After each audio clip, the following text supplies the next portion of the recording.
जा करके सिंहबेरपुर की धरती पर वास करो। समय आएगा भगवान राम साथ में जनक नंदिनी और लक्ष्मण वहां पर जाएंगे, दर्शन देंगे और आप केवट के रूप में आप प्रभु को पार करेंगे, आपका तरन तार हो जाएगा। यही हमारे गाने का कहानी रहस्य समाप्त हुई। अमर हुए गुरुपत्तु मंगल, अमर हुए गुरुपत्तु जय मंगल, नायक स्वर्ग सीधा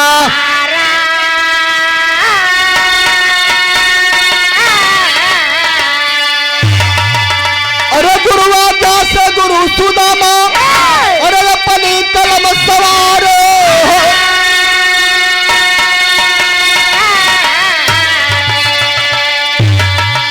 कि मारी की एक छोड़ी जनवा, गाँव लाल बहादुर गुरु के धई चरणवा, मारी की एक छोड़ी जनवा।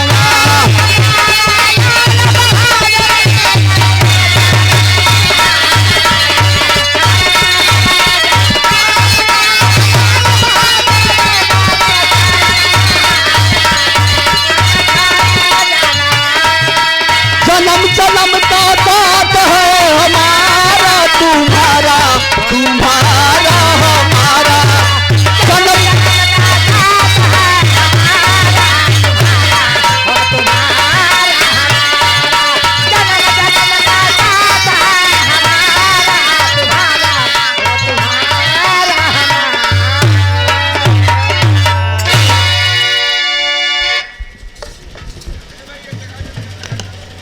हेलो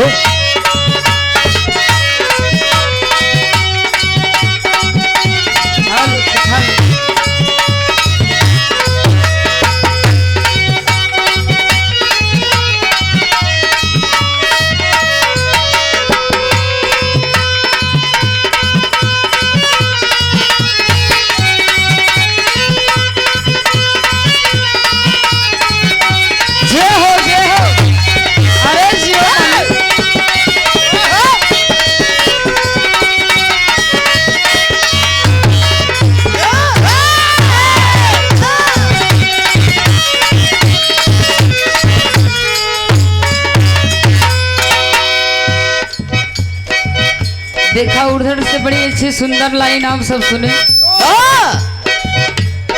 बहुत सुंदर सुंदर सुने के मिला। जैसे सुंदर बाणे वैसे सुंदर सुने के मिला भैया।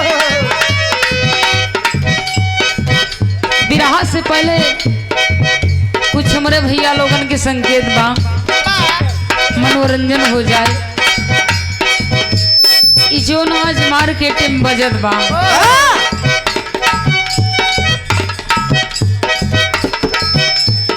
कोनो दुल्हन सजता और कतौ ही जा के लिए पलांगिन बना ले, लेकिन वो मर्द अपने दुल्हन से एक बात कहेगा,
जी सरक जाता कमर में स्टोन वाली साड़ी, लेकिन दुल्हन एक लाइन और कह कहे रची रची मेहंदी रचैनी हो सुर हो सिंगार सजैनी।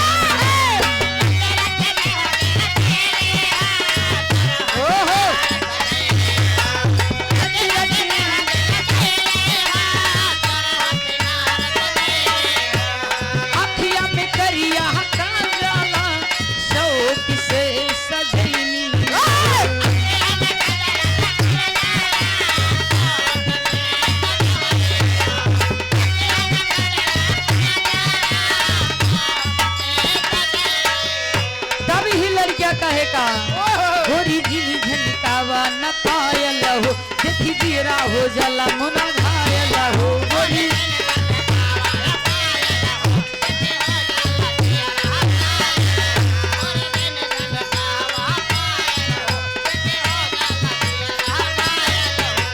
तब लड़की कहेगा अरे चुभ चुभ गाना दैया में चुभ चुभ गाना दैया में बना करे काबू बलन जी सरक जाता सजन जी सरक जाता कमाल से सोनवा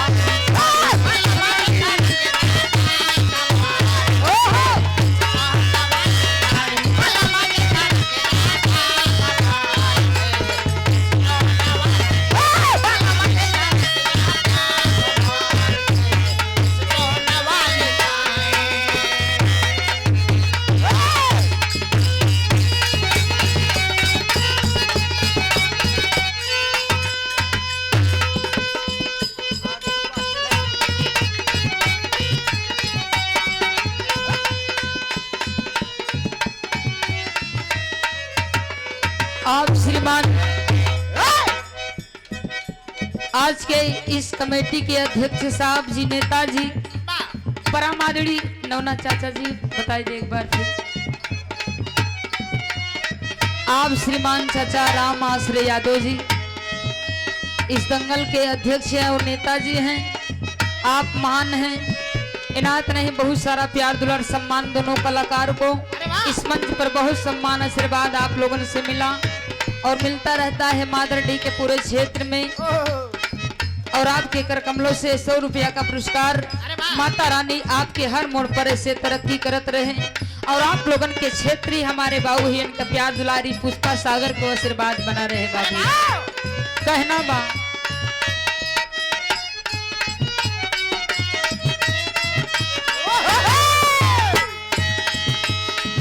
आराम से मास्टर साहब जी देखा कोनो दुल्हन के दुल्हा बड़ा ऑर्केस्ट्रा नौटंकी बिरहा के बहुत शौकीन रहे। रोज कतो न कतो निमंत्रण पाए रहे बिरहा ऑर्केस्ट्रा नौटंकी के देखे के खातिर और रोज सजा रहे बाबू। दुल्हन कहे कि रोज चाहे नहीं ताहे सजा रहा थी। एक दिन तो कौनी करस दुल्हन तो दुल्हन का कहे मास्टर साहब जी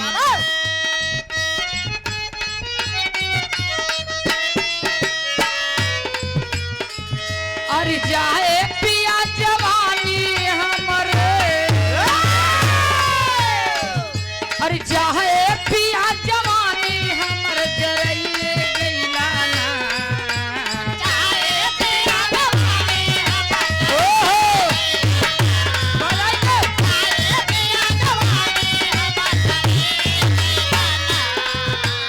जाए पिया जवानी हमर जरइए गइला ना एगो नचनिए कारण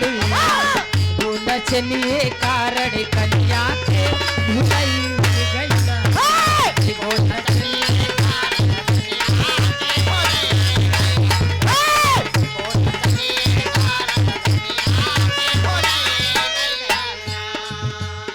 एगो नचनिए कारण कन्या के भुलाई गइला ना न खाए के न पिए के न केथो के सुध आपके बात नहीं।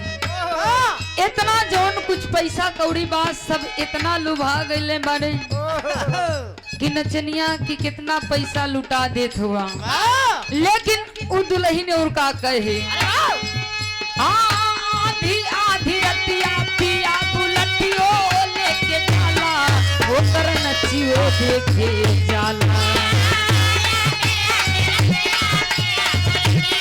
जे हो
नचनिए कारणी नचनिए कारण कन्या के भुलाइए गंगा नचनिए कारणी।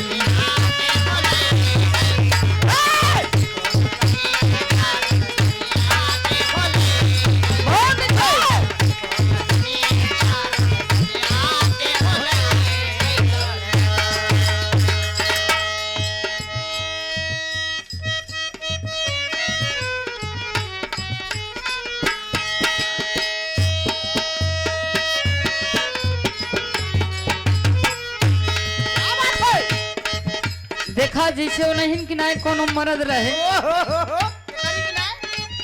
वो नहीं किनाए दुल्हनिया रिसिया गई बा, बहुत सम्मान करत रहे। एक दिन रिसिया गए तो मनावत है, कैसे कहत हो धानी बोला हम से न राज बाड़ुका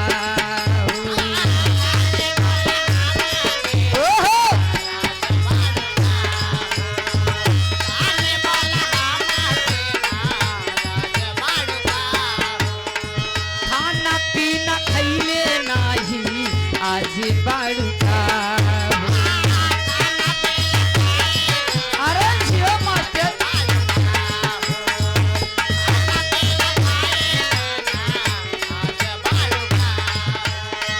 धानी बोला हम से न आज बाड़ुका खाना पीना खैले नाही आज बाड़ुका। तब दुल्हन कहेगा सैया जिलिया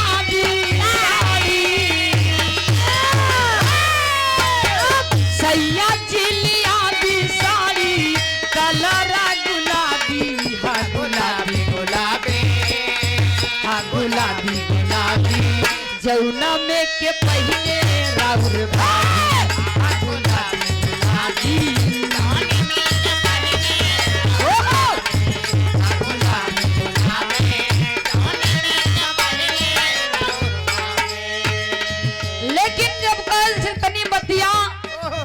कलन ठीक बा हम पूरा फरमाइश आपके करम सब फरमाइश पूरा कहा रब तोहार हो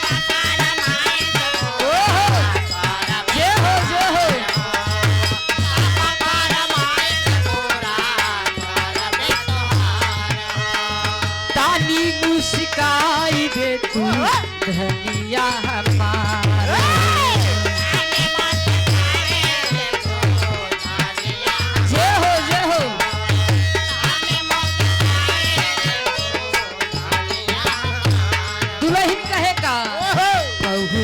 के पायल चाहिए कनवा के बाली उठावा के मैचिंग कलर चाहिए उठ लाली कनवा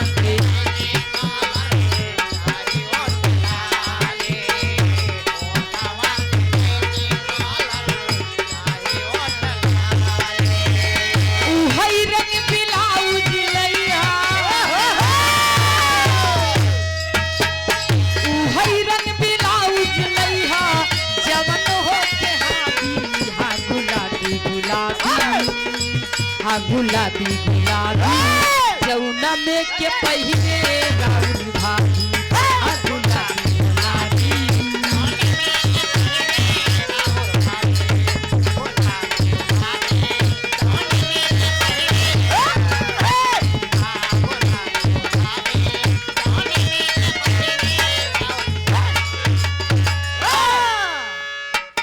वाह भैया। आइए एक बिरहा आप लोगों के बीच में दोबारा बिरहा प्रस्तुति होने जा रहा है बाबूजी, जो कि हमारे बिरहा का शीर्षक है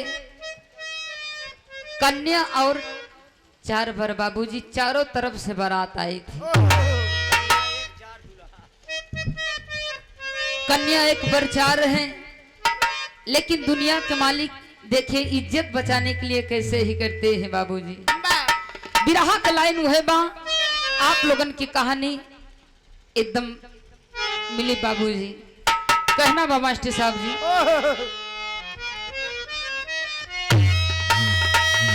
भक्ति भगवान की करनी चाहिए, खुद को अर्पण करे प्रभु पावन चरण।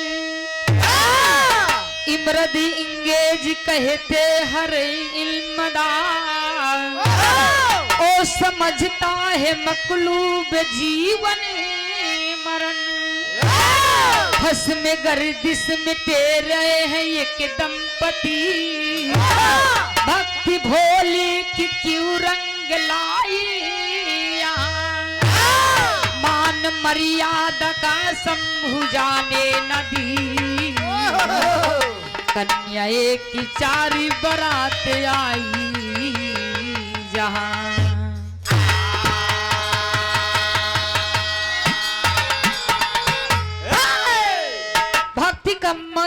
भक्ति का मूल मतलब होता है भक्त अपने प्रभु को चरणों में समर्पित कर दे बाबू, वही भक्त होता है। कहानी पर आप सब गौर करेंगे। एक पंडित और एक पंडिताइन रहन बाबू, एक बेटी सियानी हो गई है, जो कि पंडित और पंडिताइन के बड़ा ही चिंतित रहे अपनी बेटी की कहीं अच्छे परिवार में बर खोज कर शादी विवाह कर दो। कहानी पर आप सब गौर करेंगे बाबूजी।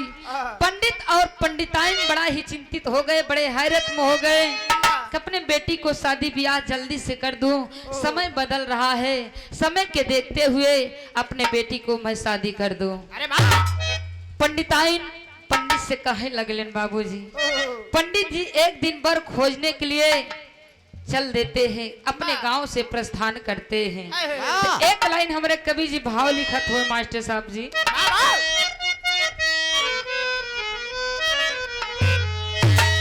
अरे इतने करीब, अरे इतने करीब आके दगा दे गई,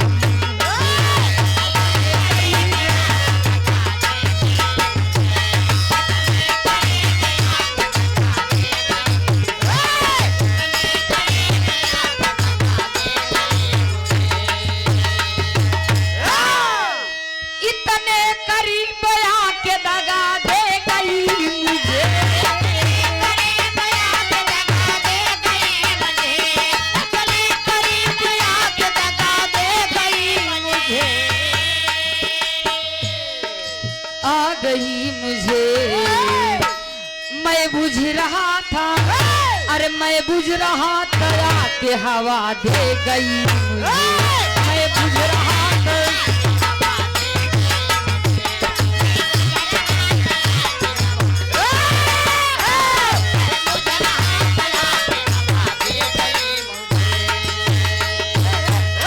लेकिन गीत का लाइन बा, अरे बेटी सयान, अरे बेटी सयान घर में रख ले नहीं तो होला,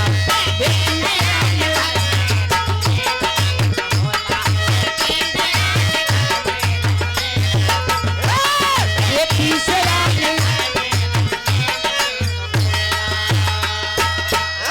बेटी सयान घर में रख ले नहीं तो होला।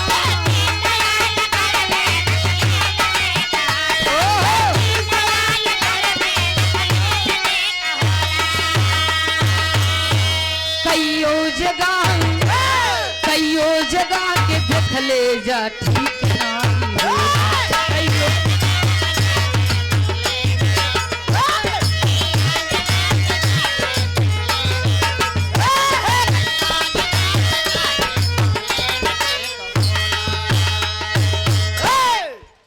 पंडित जी जब अपने घर से निकलत हुए तो बहुत दूर तलक ले बर खोजलन लेकिन कतो भेटात नहीं हो। ए बाबूजी तो करत हुए का नजम के लाइन में यही से कहे के पड़ा बाबूजी। कभी नजम के लाइन में लिखत हुए कैसे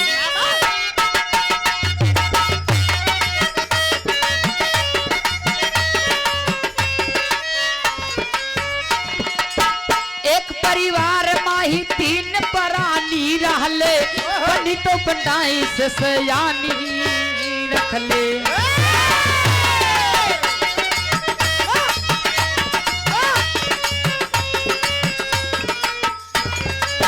16 सावन की सुतौन जब जवान भई 16 सावन की जब सुतौन जब जवान भई शादी के चिंता पंडिताई तब महान भई।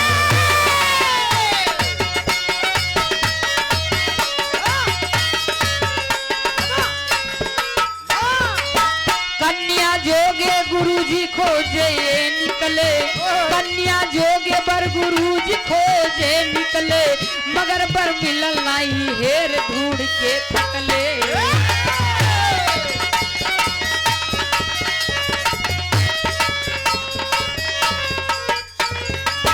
तीन गो दोस्त रे बीच जिगर बाज रहे 3 गो दोस्त जी के जिगर ही आवाज रहे मिले तीनों से जाकर रंज दिल राज रहे। बहुत अच्छे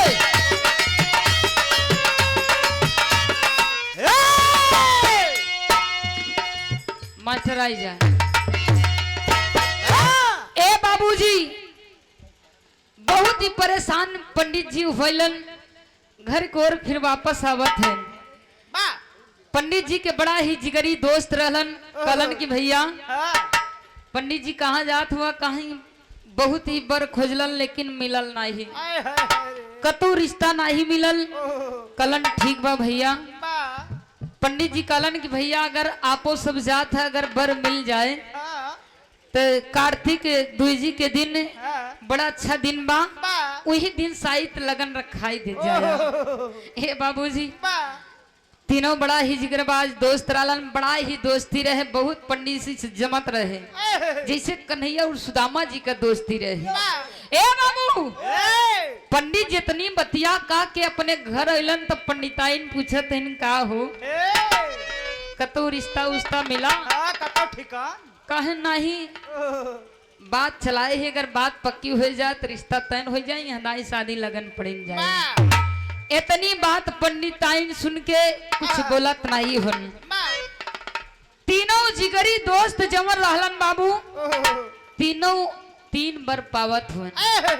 इधर पंडितौ जी बर खोजत हन इधर पंडितौ जी एक बर मिल गई बा 4 बर मिल गई बाबूजी। चारों तरफ से एक ही दिन बरतिया आवता तो एक लाइन हमारे कवि जी भाव लिखत हुए मास्टर।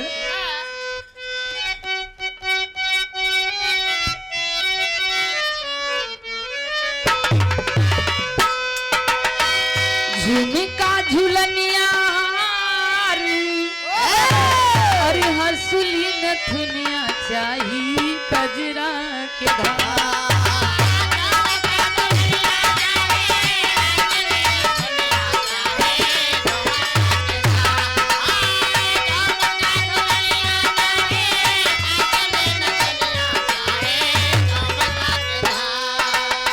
झुमका झुलनिया हार हंसुली नथुनिया चाहे कजरा की धार तो हर एक की मुस्कान हमर सोरा हो सिंगार राजा सोरा हो सिंगार।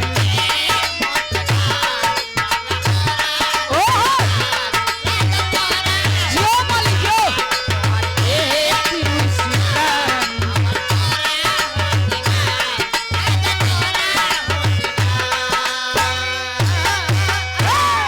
गौर करेंगे बाबूजी चारों तरफ से बारात कार्तिक द्विजी के दिन उ लगन चारों ही रख लेलन। चारों बारात इक्के दिन आवत बा, 4 बरावत हन कन्या इक्के बा। लोगन गांव देश के सोचत हुवन कि इज्जत अब हमारे गांव के जाए वाले बा। ए बाबूजी, लोगन सोचत हुए कि फलाने पंडित जी कैसन इज्जतिया के गांव के रखे यहाँ के छोड़ दे। यहाँ लोगन बाते अंगुरी दबावत हैं बाबू, लेकिन करत हैं का? अरे लही का पुरनिया जुटले मर्द जननवा सबही करेला हाय हाय।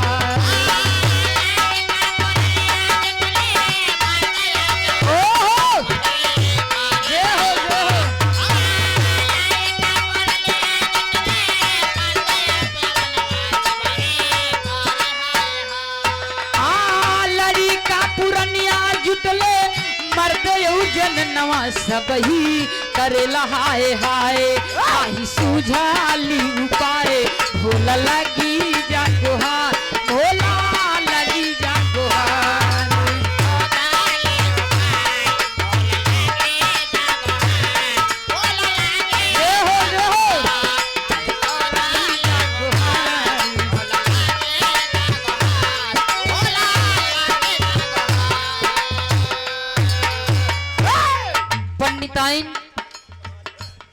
पंडित जी से कहीं सुना होगा कि देखा हम तो के कह रहे कि बर खोजे कहाँ से 4 बारात आवता।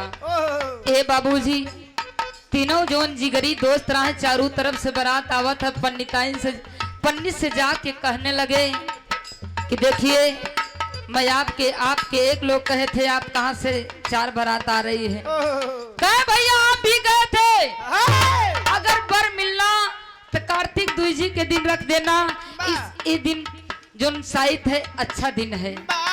ए बाबूजी, पंडित बगल हो के रोवत हो, पंडिताई समझावत हैं कि शांतरा, भगवान शंकर भोलेनाथ की माया रहे, सब इज्जत बचा ली है, आप भारत में मत पड़िए। रोए पंडिताई ने बैठल असुआ बहाई, रोए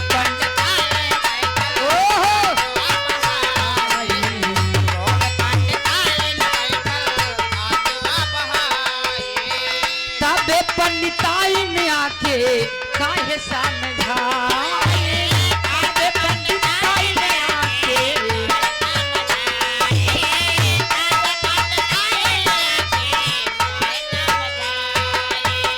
बाहर तू देखा राजा, भीतर हम संभारब मालिक देई है डका। भीतर हम संभारब मालिक देई है डका।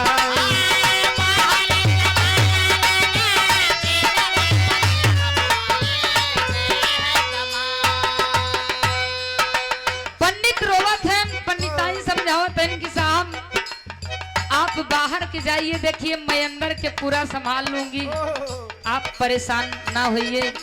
भगवान भोलेनाथ के आशीर्वाद रहे तो सब भगवान पूर्ण कर दिए। ए बाबूजी, शाम की बारात आवा था, सब परेशान होते हैं गांव देश की कि इज्जत अब जाए वाली बा। अब बिटिया बहन के सभी लोगन सोचा था कि जल्दी विदाई हो जाए, सब कुछ हो जाए, इज्जत से हो जाए। ए बाबूजी, करत हुए का बाहर के पंडित संभारत हैं, पंडिताइन इधर अंदर के संभारत हैं, देखभाल करत हैं। तो भाव बदल गए में मास्टर साहब जी।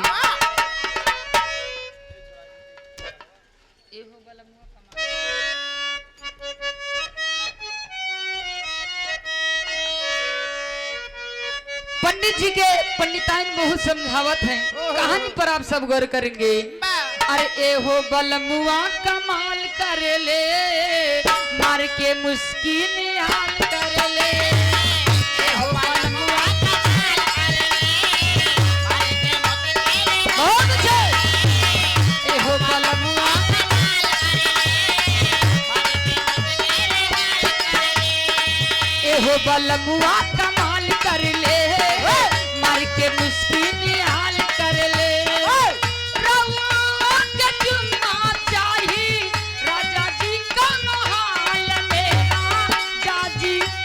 हाल में जुल्फिया ये बालम जी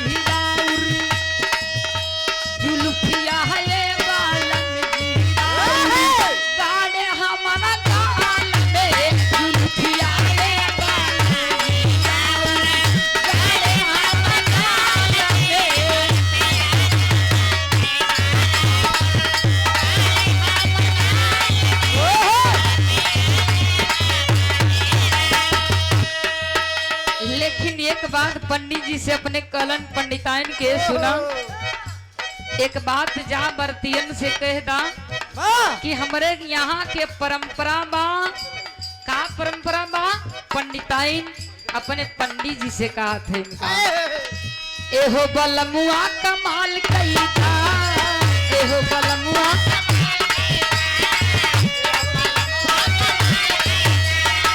एहो बलमुआ एको बात कही दा, चारों बरतियन के जाए कही दा, एहो बलमुआ एको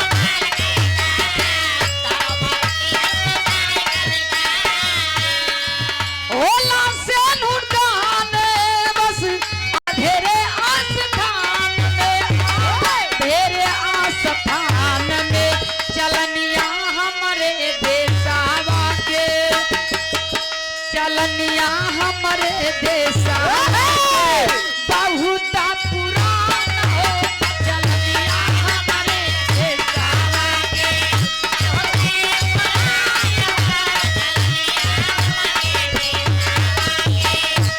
बहुत पुरान हो।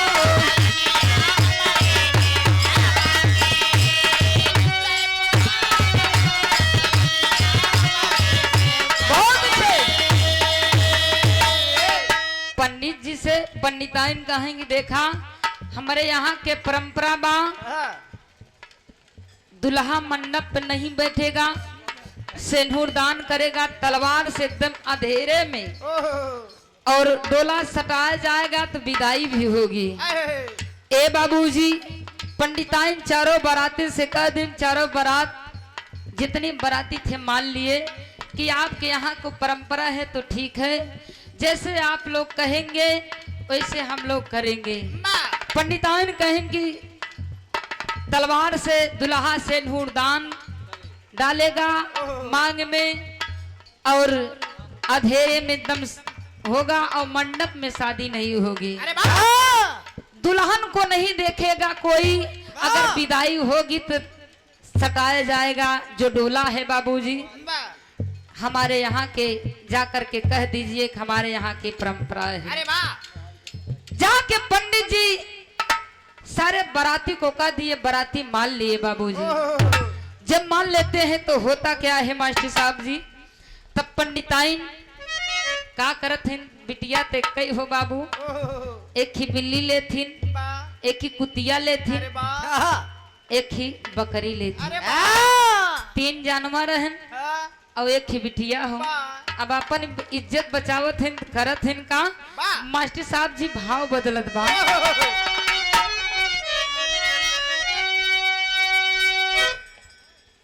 तर्ज के लाइन बा, उठत दर्द हुआ,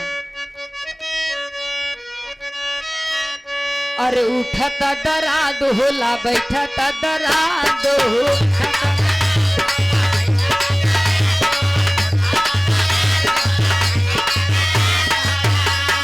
बड़े नीरा दैया दैया हमारो मरा, नीरा दैया दैया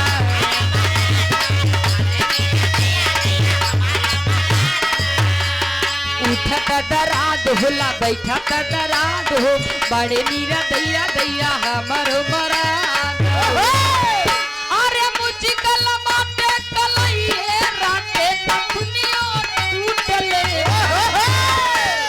अरे मुझी कलमा पे कलइए राते नखुनियो टूटले, नाना दो आनी दाना हो, नाना दो आनी दाना रेडिया के तेलवा कमरिया में डार दिया उठल,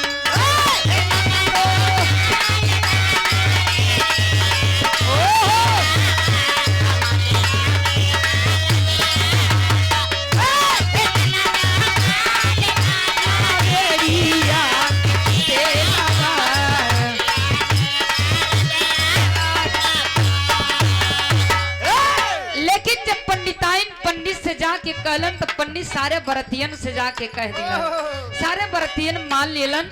तो जब विदाई सिंदूर दान के समय हो तब करत हवे का, दुलिया का हार धैले विदा तब बिलार गईले, दुलिया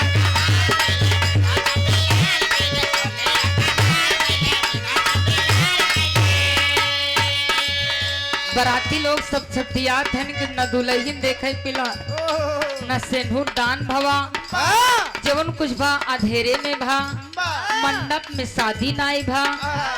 बड़े सोच में पड़ गए बराती की कैसे गांव है कैसे लोग हैं। लोग बताने लगे कि यहाँ की परंपरा है, आप परेशान मत होइए, अगर दुल्हन देखेंगे तो ले जाकर के अपने घर देखना।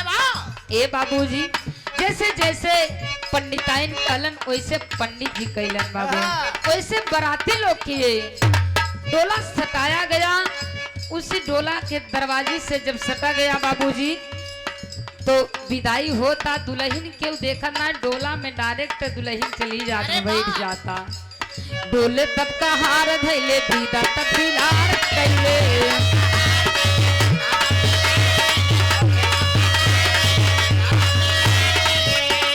कुतिया बिलरिया भर के डोलिया हार कैले।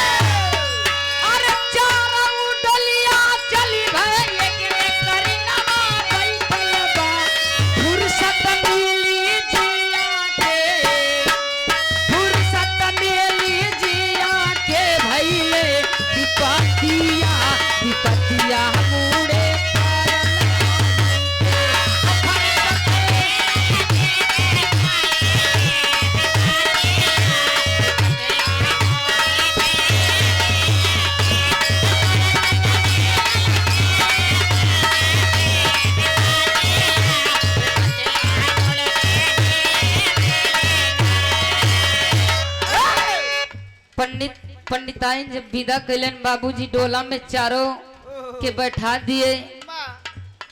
3 तो जानवर है, एक तो लड़की है। पंडित जी के इज्जत बचा लिए। लोग सोचत हुए कैसे भाई इज्जत बच गई बा, दाते अंगुरी दबावत है हाय राम करत हो। यही की बात यही रहने दीजिए बाबूजी। इधर मृतलोक में घूमने के लिए भगवान शंकर भोलेनाथ माई पार्वती आए हुए।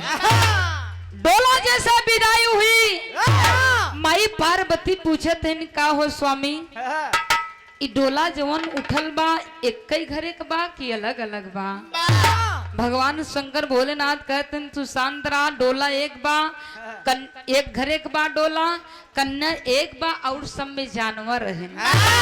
माई पार्वती कहते तब स्वामी कहीं भगवान की हमार परम भक्त पंडिताइन भगवान शंकर भोलेनाथ। माई पार्वती कहे स्वामी तब तो आपके भक्त के इज्जत जाए वाली बा, आपके इज्जत आपके हाथे में बा स्वामी।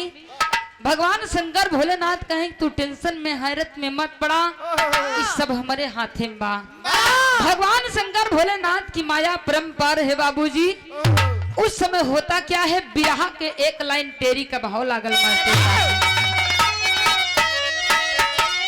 अरे सुकुमारी सुंदर डोली में किलकिए, भोले भंडारी शिवशंकर गढ़ आरी हो आरी।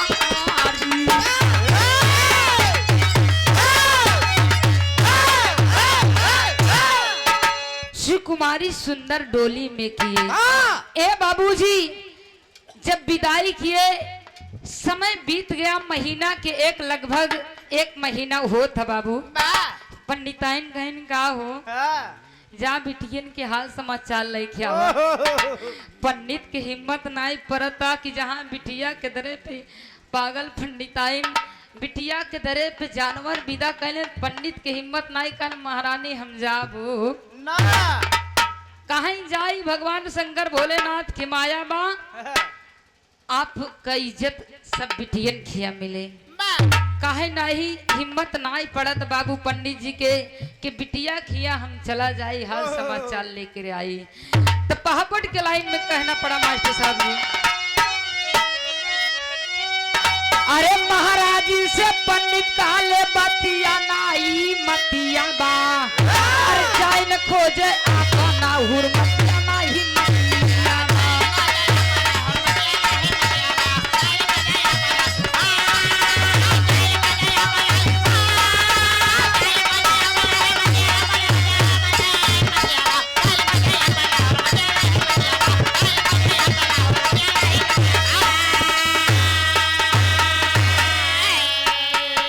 महाराज से कैलिन इज्जत विधना मोरी बचाई हो। अरे एक माँ हो गई मगर रहन कहाँ से ना आइल हो। अरे सूजी पल में परले ना धरतिया नाही मतिया बा। अरे तड़के जा बिटियन बीते ना रतिया नाही मतिया बा। ए बाबूजी तड़के भोरहिए मत तैयार हो गए पंडित जी कि समय से बिटिया के घरे पहुंच जाई। समय के लगभग 1 महीना होता कतौ से ओरहनु नाई आई। अब का भा भगवान के माया परम्पार बात सब बिटिया खिया नंबर बाई नंबर जात है। पहले के करे खिया पंडित जात है आल्हा के प्रमाण में हमारे कवि जी लिखत हो। ओ मोरे राम ओ मोरे राम अरे जैसे बकरिया घरे वाले कैले बाबू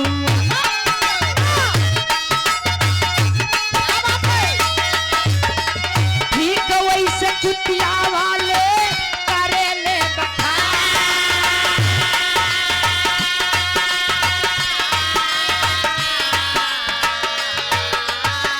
हंसी हंस की कहले एक तो हंसी हंस की कहले एक कई गड़बड़ बायद किया भैया।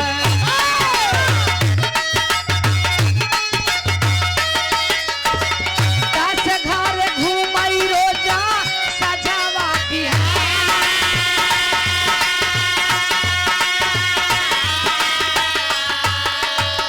बुझ से अलगे पंडित कुतन के आदतिया भैया।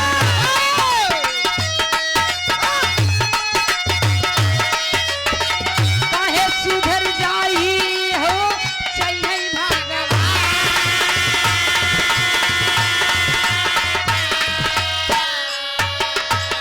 विदा होई के कहाँ पहुँचे दिल्ली वाले घरवा बाबू।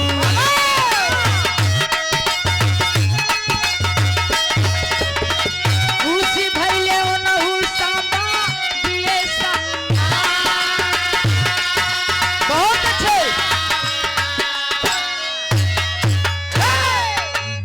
ए बाबूजी पहले के बकरिया के घर आ गईलन। बकरिया के घर आ गईलन तो बकरिया के घर बड़ा इज्जत बोलन। कहत हुए कि भैया एक गड़बड़ बा बहुत कस के। काहे का बा काहे पकड़ पकड़ खात रहा तो पकड़ पकड़ बोलत रहा था। एक कई एकर गड़बड़ बहुत आदत एकर खराब बा। पंडित जी काहे भाई नैहर के जात रहा हम सब डांटे बिगड़े नाई रहे। माई बाप जनते यहाँ दुलार बहुत करत हैं। अब सासुर में अगर सब कुछ सम्मान पाए तो सुधार हमारे बिटिया के हो जाए। धीरे धीरे सुधार हो जाए। साहब ई बिटिया का नैहर का देश रहा क्यों बिगड़े वाला रहा नहीं। ए बाबू जब कुतिया खिया जात हैं तो कुतिया खिया यही बात रहा है कि भाई तोहरे बिटिया के कई आदत ये खराब बा। भोजन खा के जब 10 घरे घूमत नहीं तब तक एकर भोजन पचत नहीं। जब बिल्लिया खिया जात हैं तब बिल्लिया खिया बतावत हैं कैसे मास्टर साहब जी। खड़ी का लाइन बा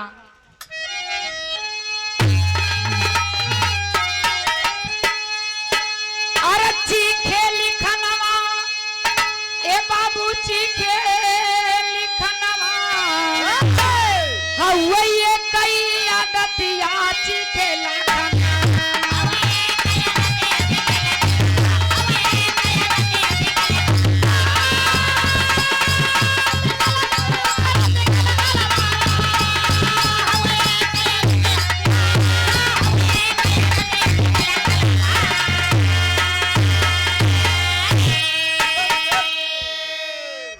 एक अदतिया हुए एक ओरहनवा चीखे लिखनवा। जब बिल्लिया अपने घरे गई तो पहले चीख लेत बा तब बनावत बा भोजन कि कैसे नमक बा कैसे तिताई बा कैसे मिठाई बा। चीख लेत बा। जब पंडित जी आन कहे साहब तोरे बिटिया के कई आदत बहुत गड़बड़ बा। कहीं देवर जेठौर बुढ़ऊ ससुर सब बाटे भोजन चीख चीख तोहार बिटिया बना तेज बा कि कम बा? पंडित जी कहा थे भाई हमारे बिटिया को सुधार नहीं हरे के देश रहा अब बिटिया के जात रहा अब भोजन बनावत रहे खात रहे इनकर आदत कैसे सुधरी साहब अब सासुर में आए हिंद धीरे धीरे सुधार हुई कहा ठीक बा भाई तब असली बिटिया खिया आखिरी प्रमाण में जाते हैं तू कौनो उड़ान उड़ान नाय बा बहुत सम्मान मिला भगवान शंकर भोलेनाथ की महिमा अपरंपार रहल इज्जत बचा लिए बाबूजी तो आखिर प्रमाण में बिटिया अपन परिचय देता महाबली सिंह इंगराज पन्ना रजई की ही बाली राजू गायत्री गा करके कैले खत्म कहानी शिव कुमारी सुंदर डोली में किए ए बाबू शिव कुमारी सुंदर डोली में किए पुष्पा कविता है मृदु ने बस में धारी शिव कुमारी सुंदर डोली में